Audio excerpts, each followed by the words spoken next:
শরীয়তপুরে সেনাবাহিনী ও পুলিশের যৌথ অভিযানে দেশি ও বিদেশি আগ্নেয়াস্ত্র ও গুলিসহ 2 জন গ্রেপ্তার হয়েছে।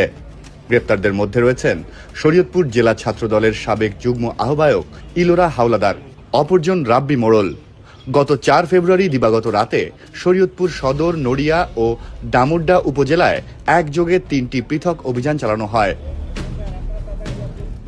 যৌথ বাহিনীর সংবাদ সম্মেলনে জানানো হয়, রাত 3টার দিকে শরীয়তপুর শহরের অঙ্গারিয়া স্বর্ণঘোষ এলাকায় অভিযান চালিয়ে একটি টমাহক শটগান, 2টি AK-22 রাইফেল, 3টি ম্যাগাজিন, 71 রাউন্ড শটগানের গুলি, 57 রাউন্ড রাইফেলের গুলি, 12 রাউন্ড 9mm পিস্তলের গুলি, একটি বিদেশি ড্যাগার, 3 বোতল বিদেশি মদ ও মাদক সেবনের সরঞ্জাম উদ্ধার করা হয়।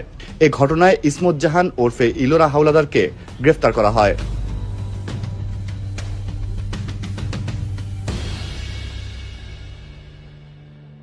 একই সময়ে নড়িয়া উপজেলার মুক্তারেরচর এলাকায় অভিযান চালিয়ে একটি 1 নলা বন্দুক, কার্তুজ, রামদা ও চাইনিজ কুড়াল উদ্ধার সহ রাব্বি মোড়লকে আটক করা হয়। ডামুড্ডার ইরিকটি এলাকায় আরেক অভিযানে উদ্ধার করা হয় ইলেকট্রিক শক দেওয়ার মেশিন এবং বিভিন্ন ধারালো অস্ত্র।